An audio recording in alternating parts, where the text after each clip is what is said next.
ایک بنیادی عقیدہ آخرت ہے۔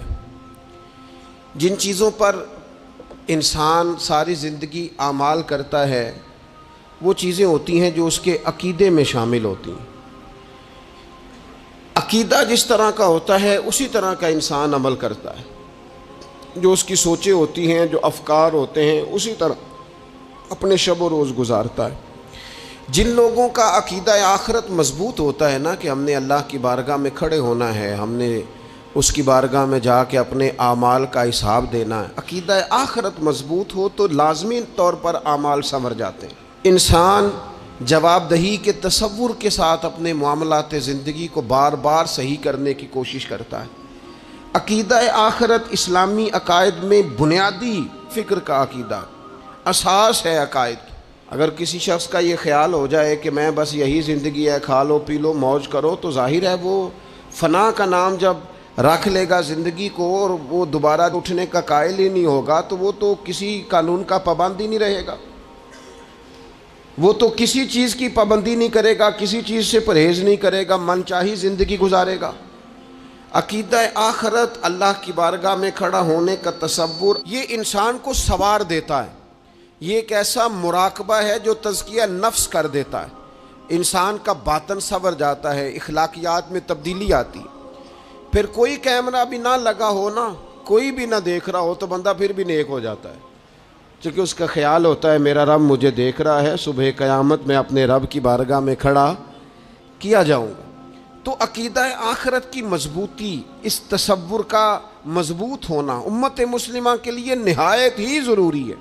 آپ دیکھیے قرآن مجید فرقان حمید ہماری توجہ دلاتا ہے، اور سورۃ القیامہ کے اندر اللہ کریم نے ارشاد فرمایا ایحسب الانسان، کیا آدمی اس گھمنڈ میں ہے، کیا انسان کا یہ خیال ہے ان یترک سدی، کہ اسے آزاد چھوڑ دیا جائے گا، اس سے پوچھا نہیں جائے گا؟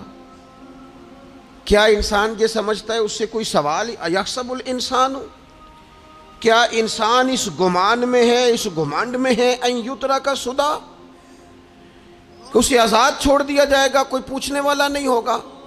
اسے آزاد نہیں چھوڑا جائے گا، اس پر پابندیاں ہیں، اس پر کچھ قیود ہیں، اسے کچھ حدود بتائی گئی ہیں، اسے ایک دائرہ کار دیا گیا ہے، اسے بتایا گیا ہے کہ یہ حلال ہے، یہ حرام ہے، یہ تیرے لیے جائز ہے، یہ تیرے لیے جائز نہیں ہے۔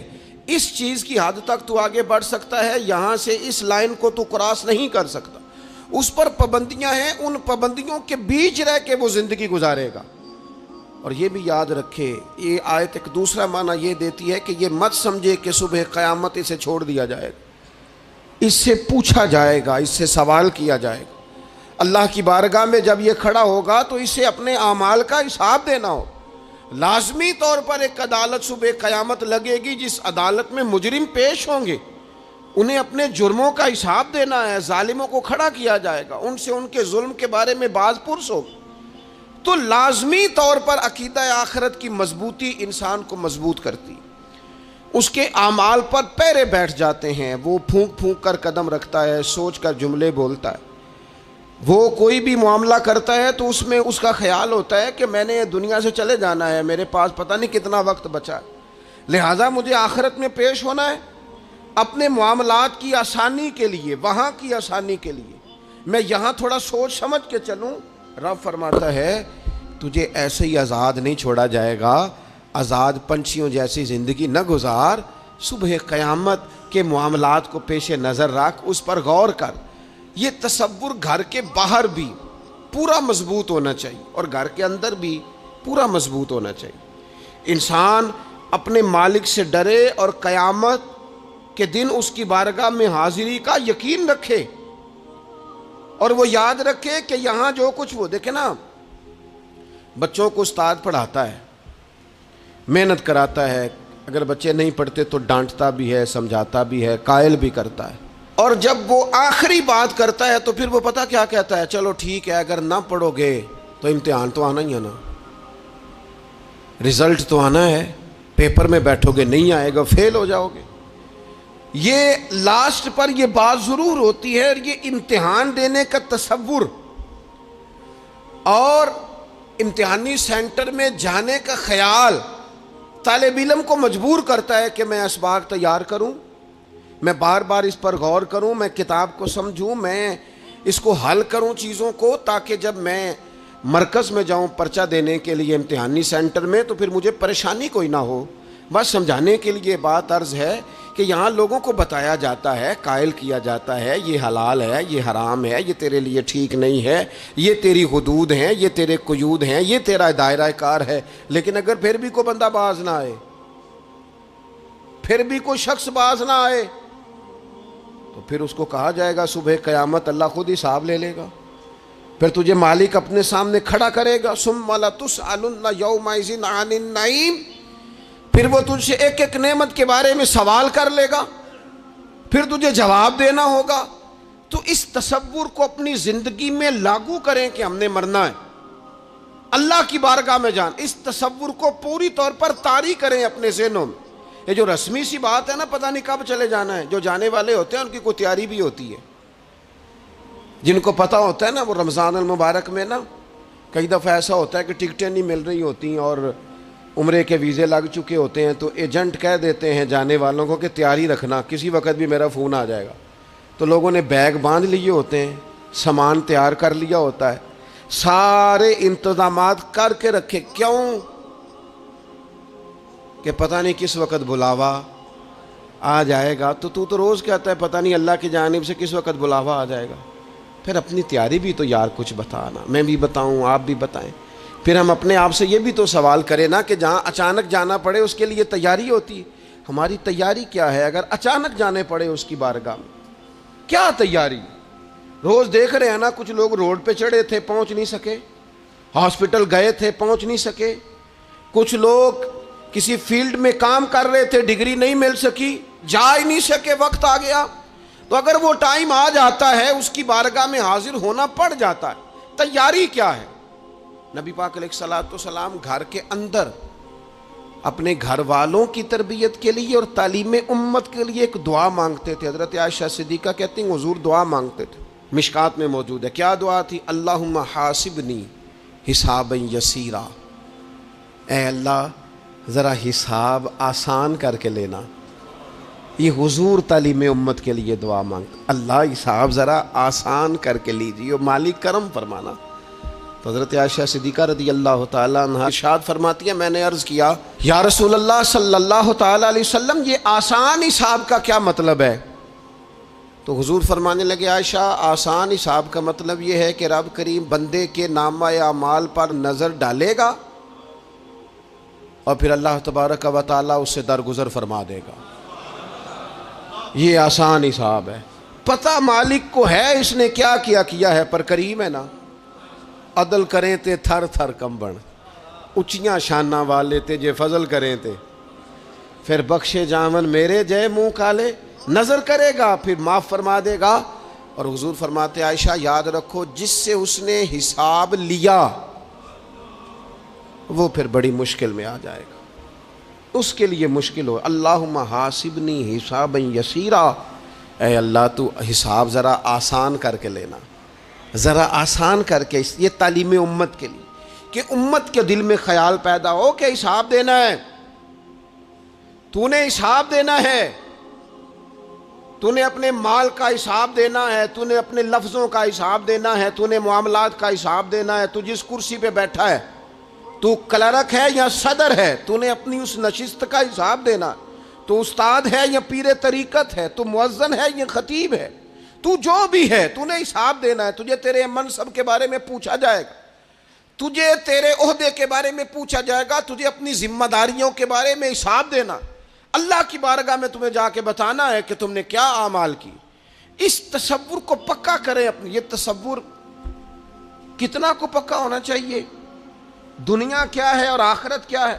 ہمارے ہاں لوگوں نے بہت بڑا لمبا چوڑا دنیا کا تصور بنا لیا، کار جہاں دراز ہے، لمبا تصور، دنیا داری کے لیے لمبی منصوبہ بندی، دور دور تک میں نے یہ کرنا ہے، پھر میں نے یہ کرنا ہے، پھر اس کے بعد انشاءاللہ یہ کر دینا۔ یہ تو آپ نے 300 سال کی پلاننگ بتا دی ہے، یہ تو 300 سال کی پلاننگ بتائی۔ کیا بتائیں تجھے اے باپ، کیا کار ہائے نمایاں کر گئے، بی اے کیا، نوکر ہوئے، پینشن ملی، پھر مر گئے۔ زندگی تو اتنی سی ہے، اتنی لمبی منصوبہ بندی، اس میں آخرت کہاں ہے؟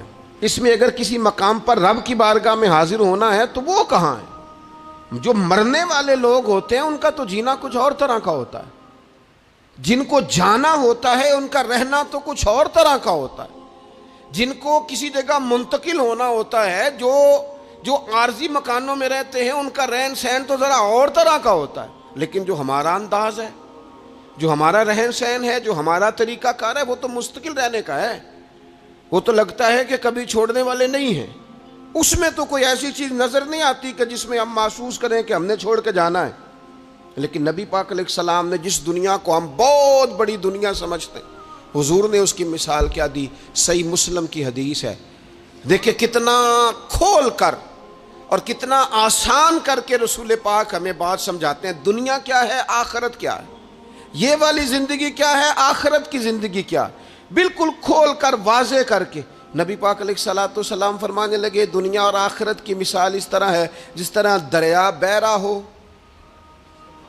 اور کوئی آدمی اس میں انگلی ڈبوئے، جتنا پانی اس کی انگلی کو لگ گیا یہ دنیا ہے، اور جو باقی ٹھاٹھے مارتا دریا پیچھے ہے، سمندر پیچھے ہے، وہ سارا آخرت ہے۔ یہ اتنی سی دنیا ہے، یہ صحیح مسلم میں موجود ہے۔ اتنی سی دنیا کے لیے اتنے پاپڑ بیلنا، اتنی سی دنیا کے لیے اتنے ظلم کرنا، اتنی سی دنیا کے لیے اتنے حق ضائع کرنا، اتنی سی دنیا کے لیے اتنے لوگوں کے دل توڑنا، اتنے حقوق پہ ڈھاکہ ڈالنا، اتنا جبر کرنا، لوگوں کا مال کھانا، لوگوں کو تکلیف دینا، عزتیں اچھالنا، اتنی سی دنیا کے لیے۔ حضور فرمانے لگے اتنی سی ہے یہ دنیا، جتنا انگلی کو پانی لگ گیا ہے وہ جنت، جو نری جنت نہیں، خدا کا فضل ہے، جو اللہ کی عطا ہے اپنے بندوں کے لیے۔ میرے کریم فرمانے لگے اس جنت میں وہ نعمتیں ہیں نہ کسی آنکھ نے دیکھی، نہ کسی کان نے سنی، نہ تمہارے دل پر کبھی خیال ہی گزرا ہوگا کہ ہمارا رب ہمیں یہ جی عطا فرمانے والا ہے۔ تھوڑا سا نا 24 گھنٹوں میں کچھ ٹائم اپنی آخرت کے لیے، اپنے سارے معاملات کو مرتب کرتے ہوئے کچھ زندگی کے کام اپنی آخرت کے لیے۔ آپ یقین کریں بچوں سے لے کر بڑوں تک، ان پڑھ سے لے کر پڑھے لکھے تک، ہم نے جس کو اپنے مزاج کے مطابق کم فہم سمجھا اس سے لے کر دانشور تک دوڑ لگ گئی دنیا جمع کرنے کی۔ وہ ایک سوچ حضرت سلطان باہو رحمۃ اللہ علیہ فرمانے لگے، ہزاروں لوگ ان کی خدمت میں آیا کرتے تھے تو کہتے ہیں رابدہ طالب کوئی نہیں ملیا، ات جو ملیا ہے طالب زردہ ہو۔ یہ تو دعا کرانے آئے ہیں کہ میرا کاروبار نہیں چلتا، یہ تو دعا کرانے آئے ہیں کہ جناب وہ میرا جو ہے وہ فلانا کیس سلجھ گیا۔ رابدہ طالب کوئی نہ ملے۔ کوئی ایسا تو آتا جو کہتا میری اس سے ملاقات کرا دے، کوئی طریقہ بتائیں مالک معرفت کیسے دیتا ہے۔ کوئی تو ایسا آتا جو کہتا کہ آؤ نہ کچھ باتیں درد کی کریں، کچھ عشق رسول کی تم کرو، کچھ محبت مصطفیٰ کی میں کروں۔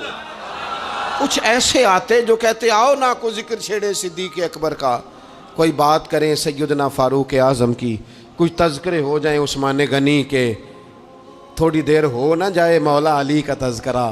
کچھ لوگ ہوتے نا ایسے جو اس طرح کے ہوتے، لیکن وہ ہر وقت دنیا داری، ہر وقت اچھا کہیں اکتاتے بھی ہیں نا، تھک گئے کاروبار کر کر کے، کہیں اکتاتے بھی ہیں تو کرتے کیا ہیں، سیر کرنے چلے جاتے ہیں۔ میں جی بور ہو گیا ہوں کام کرتے کرتے، چلو میں اب ٹھنڈے علاقے میں چلتا ہوں۔ کبھی تو ایسا ہونا تو کہے میں نے بچوں کو بھی وقت دیا ہے، دوستوں کو بھی دیا ہے، یاروں کو بھی دیا ہے، صحت کو بھی دیا ہے، میں نے ٹائم اپنے شوق کو بھی دیا ہے، اب میں کسی کو ٹائم نہیں دوں گا، یہ چند گھنٹے میں صرف رب رسول کی بارگاہ میں حاضری دوں گا۔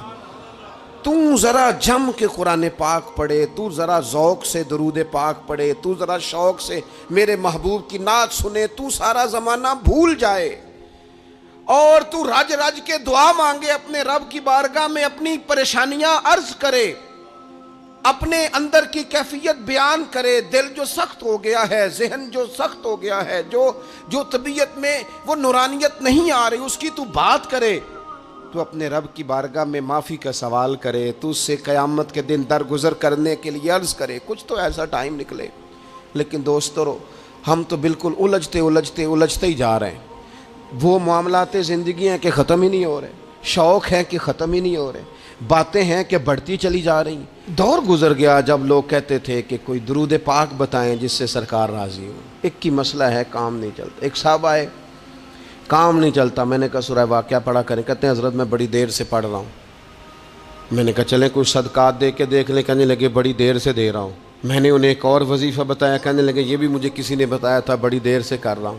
تو میں نے انہیں کہا پھر میری ایک ناقص رائے یہ ہے کہ سارا کچھ کرنے کے بعد اگر ابھی تک پھر بھی آپ سمجھ رہے ہیں نا آپ کی مرضی کے مطابق آپ پر دروازے نہیں کھل رہے, پھر آپ صبر کریں. جو میرا رب چاہتا ہو اس پہ راضی رہ کے دیکھیں. پھر ذرا راضی رہ کے دیکھیں, پھر دیکھیں کہ مالک کا فیصلہ کیا ہے. وہ آپ کے حق میں کوئی رحمت والا فیصلہ ہی فرمائے گا. پھر ذرا انتظار کر کے دیکھیں, پھر ذرا صبر کر کے دیکھیں. پھر وہ کہتا وبشر الصابرین, محبوب یہ جنہوں نے صبر کیا ہے انہیں میری رحمت کی خوشخبری سنا دو. پھر وہ کہتا ہے باقیوں کے پاس مال ہوگا, دولت ہوگی, اقتدار ہوگا, بڑا کچھ ہوگا, ان اللہ مع الصابرین, صبر کرنے والوں کے ساتھ رب کریم ہوگا. پھر ذرا ٹھہر ہی جائیں, پھر تھوڑا حوصلہ ہی کر لیں, پھر اس کے فیصلے کا ذرا انتظار کر کے دیکھیں. ہم نہ من چاہی زندگی کے پیچھے پریشان ہیں اپنی آخرت کے. اور آخرت کرتی کیا ہے؟ جب آپ کا آخرت پر یقین پکا ہو جاتا ہے نا, پھر لازمی طور پر انسان کے اعمال سنورتے ہیں. آپ یقین کریں سنورتے ہیں, 100% سنورتے ہیں. آپ آخرت پر جتنا یقین, حضرت عمر کا آخرت پر یقین پکا تھا نا, دنیا میں مکان ہی کوئی نہیں بنایا, پکا تھا. سیدنا مولا علی شیر خدا امیر المومنین بھی ہو گئے تو طامت پھر بھی پھٹی ہوئی تھی. پکا یقین تھا نا کہ اللہ نے ہمارے لیے آگے بڑی نعمتیں تیار کی ہوئی ہیں. حضور نے آ کے فرمایا تھا نا کہ عمر میں تیرا گھر دیکھ آیا ہوں جنت میں. یقین پکا تھا نا بڑا کچھ ملنے والا ہے. تو جن لوگوں کا پکا ہونا کہ میرا دیس میں گھر ہے, وہ پردیس میں بلڈنگیں نہیں بنایا کرتے. ان کو پتا تھا کہ ہمارے دیس میں گھر بنے ہوئے ہیں, لہٰذا یہاں وہ کسی پریشانی کا شکار. اور دوسرا, جب بندے کا آخرت پر یقین پکا ہو جاتا ہے نا, ایک بات آپ نے ضرور ذہن میں رکھنی ہے. ہمارے محدثین نے لکھا ہے جس بندے کا صرف دنیا داری میں جینے کا مزاج ہو جاتا ہے نا, وہ بزدل ہو جاتا ہے. اور جس کا خیال ہوتا ہے نا زندگی عارضی ہے, صبح قیامت دوبارہ اٹھوں گا, وہ بندہ بہادر ہو جاتا ہے. جس کا خیال ہے نا یہی کچھ ہے, کھا لو پی لو, بس یہ زندگی ختم ہو گئی تو ختم ہو گئی, مر گئے تو مر گئے, ختم ہو گئے, فنا ہو گئے. ان لوگوں کا مزاج بزدلانہ ہو جاتا ہے, جرت مند نہیں رہتے. اور جن کا یہ خیال ہوتا ہے نا مرنے کے بعد بھی اٹھنا ہے, ایک نئی زندگی اللہ عطا کرے گا, وہ لوگ پھر موت سے گھبراتے نہیں, انہیں مرنے سے ڈر نہیں لگتا. پھر موت کا لفظ کوئی بندہ سنا کہ انہیں بلیک میل نہیں کر سکتا. وہ بندے طاقتور ہو جاتے, باہمت ہو جاتے. حضرت جابر ابن عبداللہ فرماتے ہیں, بخاری میں حدیث ہے, فرماتے ہیں ایک احد والے دن ایک صحابی کھجور کھا رہے تھے. تو کھجور کھاتے کھاتے انہوں نے نبی پاک صلی اللہ تعالی علیہ وسلم کی خدمت میں عرض کی, حضور اگر میں آج شہید ہو جاؤں تو کہاں جاؤں گا؟ تو محبوب فرمانے لگے میرا رب اپنے فضل سے تجھے جنت عطا کرے گا. حضرت جابر ابن عبداللہ رضی اللہ تعالیٰ عنہ فرماتے ہیں اس بندے نے کیا کیا, اس نے نا کھجور جتنی کھا لی تھی کھا لی, باقی نکال دی منہ سے, تلوار لی, میدان میں گئے, شہید ہو گئے. سبق ہمیں کیا دیا؟ کہنے لگے جب مرتے ہی اللہ تعالیٰ جنت عطا کرے گا, پھر کھجور کھاتے کھاتے رہنے والی دیر بھی کیوں کرنی ہے؟ پھر چھوڑو, جنت میں جا کے اللہ کے دیے ہوئے انعام کھائیں گے. کھجور کھانے کی بھی دیر برداشت نہیں کی. یہ آخرت کا اجر, آخرت میں رب کی بارگاہ میں کھڑے ہونے کا تصور بندے کو طاقتور کر دیتا. وہ بزدل. اقبال کیا کہتے ہیں؟ اقبال کہتے ہیں موت کو سمجھے ہیں غافل اختتام زندگی, یہ ہے شام زندگی, پھر صبح دوام زندگی. اور حضرت بلے شاہ بھی بول پڑے, وہ کہنے لگے عرش فرشتے بانگا ملیاں مکے پہ گئے شور, بلے شاہ آسان نہیں مرنا, یہ تے مر گیا ہی کوئی ہور, یہ تو کسی. اور پھر ایک اور درویش بولے, وہ کہنے لگے وارث شاہ او کدو مردے, وارث شاہ او کدو مردے جنہ کیتیاں نیک کمائیاں نے. وہ تو اللہ کی بارگاہ میں انعام پاتے ہیں. ایک پل ہے موت, اس پل سے گزرتے ہیں, پھر رب کا فضل انہیں ملتا ہے.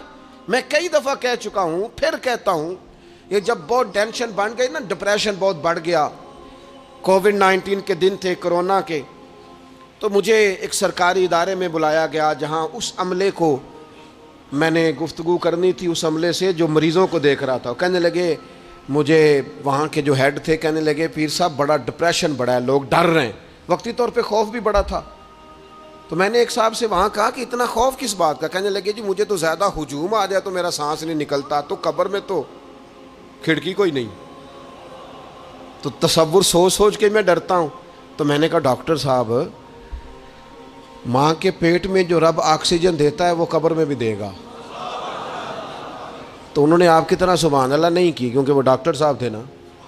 سیانے بندے کو سمجھانا بھی کافی سیانے بندے کا کام ہے, وہ زیادہ سیانے تھے. دیکھیں نا, سوتے کو جگانا تو کام ہے, اور اگر جاگتے کو جگانا پڑ جائے تو بہت مشکل کام ہوتا ہے. وہ ڈاکٹر صاحب تھے. وہ کہنے لگے, جی حضرت صاحب وہ تو ماں سانس لیتی ہے تو وہ بچے کو جاتا ہے, وہ آکسیجن ماں کے سانس کی بنیاد پہ ملتی ہے, تو قبر میں وہ کیسے ہوگا؟ میں نے کہا چلیں ٹھیک ہے ڈاکٹر صاحب, آپ کی یہ دلیل بھی مان لیتے ہیں. وہ جو انڈے سے بچہ نکلتا ہے, وہ چاروں جانب کوئی سوراخ ہوتا ہے؟ ڈاکٹر صاحب نے قلم چھوڑ دیا, رکھ دیا. میں نے کہا چلو یہ بھی بتاؤ, زندہ ہی نکلتا ہے؟ کہنے لگے بالکل. تو میں نے کہا سونا بھی نکلتا ہے؟ کہنے لگے بڑا ہی پیارا ہوتا ہے. میں نے کہا انشاءاللہ جب ہم قبروں سے نکلیں گے, مصطفیٰ کا صدقہ, یوم نحشر المتقین الی الرحمن وفدا, رب کہتا ہے تم جب نکلو گے نا قبروں سے, متقی مومن جب نکلیں گے تو رب کی بارگاہ میں مہمان بنا کر پیش کیے جائیں گے. اے رب دے پرونے ہون گے قیامت میں, وہ مہمان بنا کر پیش کیے جائیں گے اللہ کی بارگاہ, مہمان بنا کر. دوستو, قبر صرف دوزخ کا گڑھا نہیں ہے, دوزخ کا گڑھا بھی, لیکن اس کے لیے جس نے دنیا میں رہ کے صرف دنیا کٹھی کی, آخرت کے لیے جمع کچھ نہیں کیا, اور جس نے یہاں رہ کے وہاں کے لیے کوشش کی, صبح سے شام تک ڈرا کہیں میرا رب ناراض نہ ہو جائے, کہیں حضور کی بتائی ہوئی حدیں معاذ اللہ مجھ سے کراس نہ ہو جائے. جس نے محتاج زندگی گزاری, اس کی قبر گڑھا نہیں, کھڈا نہیں, بلکہ حضور فرماتے ہیں روضۃ من ریاض الجنہ, اس کی قبر تو باغ ہے, باغ. ایک منٹ کے لیے صرف سوچنا, بندہ فوت اور سیدھا اسے باغ میں چھوڑا ہے کوئی, باغ ہے قبر, باغ. اور باغ بھی معمولی نہیں, معمولی کیاری نہیں, روضۃ من ریاض الجنہ, جنت کے باغوں میں سے باغ. اور باغ اتنا سونا ہے جس میں آنکھ کھلے گی تو پہلی زیارت ہی مدینے والے رسول کی نصیب ہوگی. تو خوف آتا ہے وہاں جاتے ہوئے. پہلے بھی میں نے کہا تھا, پھر کہتا ہوں, وہ مرحوم آسی نے کہا تھا, آج پھولے نہ سمائیں گے کفن میں آسی, او قبر کی رات ہے ان سے ملاقات کی رات. آج تو ملاقات. تو یہ جو عقیدہ آخرت ہے یہ انسان کو بزدل نہیں کرتا, بہادر کر دیتا ہے. جو لوگ عقیدہ آخرت نہیں رکھتے بزدل ہو جاتے ہیں, اور لازمی طور پر بزدل ہو جاتے ہیں. اسی طرح یہ جو عقیدہ آخرت ہے یہ صبر و تحمل پیدا کرتا ہے انسانی زندگی میں, ٹھہراؤ پیدا کرتا ہے. انسان محسوس کرتا ہے کہ کل دنیا یہ نہیں, آگے بھی اللہ بڑا کچھ عطا فرمانے والا ہے. اس کے مزاج کے اندر تحمل, بردباری, سکون رہتا ہے. یعنی نہیں بھی اگر کسی مظلوم کو انصاف مل سکا دنیا میں تو وہ پھر بھی بے صبرا نہیں ہوتا, وہ ٹھہراؤ کا شکار ہے. اسے پتہ ہے قیامت کے دن بھی ایک عدالت لگے گی, اللہ کی بارگاہ میں جانا ہے. نبی پاک علیہ الصلوۃ والسلام نے فرمایا اگر سینگوں والی بکری نے بغیر سینگوں والی بکری کو تکلیف دی ہوگی تو قیامت کے دن اسے بھی بدلہ دینا پڑے گا. تو یہ تحمل پیدا کرتا ہے, انسان کو ایک حوصلہ ہوتا ہے کہ ساری عدالتیں یہاں نہیں, قیامت میں بھی لگنی. جب انسان عقیدہ آخرت رکھتا ہے نا تو پھر اس کے لیے نا رب کے رستے میں خیرات کرنا بڑا آسان ہو جاتا ہے. پھر نہ وہ محسوس کرتا ہے کہ میں نے سارا کچھ یہاں کے لیے جمع نہیں کرنا, کچھ میں نے وہاں کے لیے بھی جمع کرنا ہے. وہ پھر اپنی آخرت کے لیے کچھ نہ ایک بینک آخرت کا بھی بنا لیتا ہے, اس میں بھی کچھ نہ کچھ جمع کراتا رہتا ہے. اسے پتہ ہوتا ہے کہ میں نے اللہ کی بارگاہ میں حاضر ہونا ہے, وہاں کی بھی کچھ نہ کچھ تیاری. نبی پاک صلی اللہ تعالیٰ علیہ وسلم نے بکرا بھیجا گھر میں ذبح کرنے کے لیے, تو سرکار تشریف لائے سر شام، تو فرمایا کیا بنا؟ عرض کی یا رسول اللہ صلی اللہ تعالیٰ علیہ وسلم سارا بانٹ دیا ہے، محلے داروں میں، رشتہ داروں میں، غریبوں میں سارا بانٹ دیا، بکرے کی ایک دستی صرف بچی ہے، آپ کے لیے رکھی ہے۔ تو حضور نے توجہ کیا دلائی، محبوب نے کس طرف رخ کیا؟ حضور فرمانے لگے اپنے اہل خانہ سے، ازواج مطہرات سے، کریم فرمانے لگے عائشہ وہ جو تم نے بانٹ دیا ہے نا وہ سارا ہی بچ گیا ہے، وہ سارا ذخیرہ ہو گیا، وہ جمع ہو گیا ہے آخرت کے لیے، وہ ہمارے پاس بچ گیا ہے۔ یہ جو تم سمجھتے ہو نا یہ بچا کے رکھا ہے، یہ تو ہم استعمال کر لیں گے، وہ ہم نے سیو کر لیا ہے، وہ بچ گیا ہے۔ حضرت ابوذر غفاری رضی اللہ تعالیٰ عنہ اپنے خادم سے کہنے لگے کہ مجھے پتہ چلا ہے یہاں فلاں جگہ کچھ غریب لوگ آئے ہیں، تو اس طرح کرنا، جو اچھا اونٹ ہے نا میرے اونٹوں میں سے، اچھا اونٹ وہ ذبح کر کے نا تو ان سارے گھروں میں تقسیم کر دو، جتنا گوشت وہاں بھیجو گے اتنا ہی میرے گھر میں بھی بھیج دینا۔ آپ کا وہ خادم کہتا ہے میں نے اپنی سمجھ کے مطابق اچھا اونٹ ذبح کر کے گوشت بنا کے میں نے بانٹا، اور میں نے اس طرح کیا کہ وہ حضرت ابوذر غفاری کے گھر بھی اتنا ہی گوشت بھیجا جتنا تمام غربا کے ہاں میں نے بانٹا تھا۔ شام کو جناب ابوذر غفاری اپنے اونٹوں کے باڑے میں آئے جہاں باندھا کرتے تھے اپنی حویلی میں، تو آ کے دیکھا کہ وہ سرخ بہترین اونٹ جو سب سے بہترین تھا وہ تو کھڑا ہے۔ تو آپ اپنے خادم سے کہنے لگے میں نے تمہیں کہا تھا جو سب سے اچھا ہے اس کو ذبح کرنا، تو وہ کہنے لگا حضور وہ باقیوں میں سے سب سے اچھا تھا، اس سے ہی تھوڑا سا کمزور تھا، اور یہ تو آپ کی سواری کے لیے ہے نا، یہ تو آپ کے کام آتا ہے، اس پہ تو آپ سفر کرتے ہیں، اس لیے میں نے اسے چھوڑ دیا، اور اس کے بعد جو سب سے اچھا تھا وہ میں نے ذبح کر دیا۔ تو حضرت ابوذر غفاری فرمانے لگے تو شاید سمجھا نہیں، میں اسے بھی سواری کے لیے رکھنا چاہتا تھا پر اپنی آخرت کی سواری کے لیے، میرا دل تھا وہ جو آخرت میں سفر کرنا ہے نا، دشوار گزار گھاٹیاں ہیں، ان گھاٹیوں کے لیے وہ اونٹ میرے کام آ جائے گا، لہذا میں نے تجھے کہا تھا جو سب سے بہتر ہو وہ دے دینا تاکہ ذرا میری آخرت کی سواری بن جائے، تاکہ میں ذخیرہ کر لوں۔ بڑا دیا بال بچوں کو، بڑا دیا بہن بھائیوں کو، بڑا دیا دوست احباب کو، بڑے قرضے دیے ادھر ادھر، لیکن ساری زندگی دیے، ایک موقع پر صرف آپ نے کسی کو انکار کیا نہ، ایک موقع پر، تو وہ پچھلے جو 99 دفعہ آپ نے دیا ہوتا ہے وہ اس کا بھی منکر ہو جاتا ہے، وہ کہتا ہے تو نے کدی کام تے کام ہی نہیں آیا، وہ تو نے تو میری امید ہی توڑ دی۔ وہ سارے شکوے ساری زندگی کہاں خرچ کر دی بلا، کس مقام پر؟ اور یہاں حال یہ ہے کہ حضور فرماتے ہیں جب تو صدقہ دیتا ہے تو رب اسے اپنے دستے قدرت میں لیتا ہے، اور اس طرح تمہارے صدقے کو پالتا ہے جس طرح تم اپنے گھر میں بچڑا نہیں پالتے، اس طرح صبح قیامت تمہیں وہ نتیجے کے طور پر پلا ہوا صدقہ ملے گا۔ ہم اپنی آخرت کو چونکہ اس لیول پر یقین نہیں لاتے الا ماشاءاللہ، لہٰذا اس کی تیاری کے لیے ذخیرہ نہیں کرتے، اپنی آخرت کی تیاری کے لیے ذخیرہ کریں اور کوشش کریں کہ اور یہ عقیدہ اپنی اولادوں میں، اپنے متعلقین میں، اپنے احباب میں اس کو راسخ کریں، کوئی نہ کوئی بات عقیدہ آخرت کی، قیامت کی ضرور اس کا تذکرہ کریں، ان باتوں کو اپنی زندگی کا حصہ بنائیں۔ اگر عقیدہ آخرت نہ ہو تو دنیا کی ساری چیزیں ویسے ہی لوگوں کو عجیب لگنے لگ جائیں، اگر کوئی قیامت ہی قائم نہ ہو تو مظلوم رہ گیا، ظالم نے تو پھر ظلم ہی کمایا، وہ تو پھر دندناتا پھرے گا۔ تو رب کہتا ہے اَيَحْسَبُ الْإِنسَانُ أَن يُتْرَكَ سُدًى، کیا انسان سمجھتا ہے کہ اسے یوں ہی چھوڑ دیا جائے گا، کوئی اسے آزاد ہی چھوڑ دیا جائے گا، کچھ پوچھا ہی نہیں جائے گا؟ صبح قیامت سوال ہوں گے، رب کی بارگاہ میں حاضری ہوگی، اللہ کے حضور سوالات کے جواب دینے ہوں گے، لہٰذا اپنی زندگی کے اعمال کو مرتب کرتے وقت، کوئی بھی کام کرتے وقت ایک تصور ضرور ذہن میں رکھیں کہ مجھے صبح قیامت اس کا حساب دینا ہے۔ یہ جو جواب دہی کا تصور ہوتا ہے یہ انسان پر پہرے دار ہوتا ہے، یہ اس کو مضبوط کرتا ہے، اس کی عقیدے کی بنیادیں اس کے عمل کو طاقتور کر دیتی ہیں۔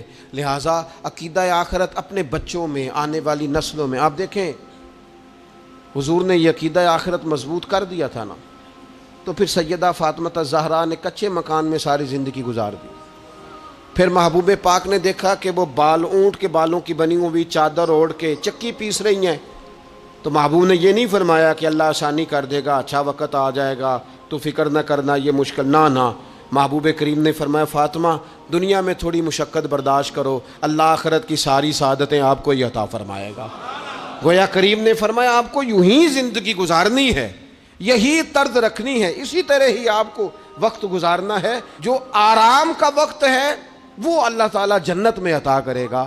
عقیدہ آخرت کی مضبوطی، تھوڑا سا ہمارے ایک بڑے قریبی دوست تھے، بڑا میرا ان سے پیار تھا، 34.5 سال عمر، خود ہارٹ اسپیشلسٹ ڈاکٹر، لیکن یہ پچھلے ہفتے وہ مریضوں کو چیک کر کے نیچے آ کے دفتر میں بیٹھے ہیں۔ ایک تو لوگ کہتے ہیں نا ہسپتال پہنچ جاتا تو شاید بچ جاتا، تو ہاسپٹل کے اندر ہی تھے، اور ابھی چڑھتی جوانی، 34-35 سال عمر۔ لیکن کمال یہ تھا کہ میرے جیسے کئی لوگوں نے بھی آنسو اس لیے بہائے کہ اتنی چڑھتی جوانی میں اتنے خوبصورت ماحول کے اندر بھی انہوں نے مزاج خیر خواہی کا بنایا ہوا تھا، ہر شخص سے حسن کلام اور رب رسول کی طرف اپنا لگاؤ، نماز کی پابندی، جب بھی حال پوچھنا تو کہتے تھے اللہ اور اس کے رسول کا فضل ہے۔ تو اپنی زندگی میں جن لوگوں کا تصور آخرت مضبوط ہو جاتا ہے وہ کئی دفعہ جلدی بھی سمٹ کر چلے جائیں تو ان کے حق میں رحمت والے فیصلے ہوتے ہیں۔ اللہ تعالی ہمیں سمجھنے کی توفیق عطا کرے۔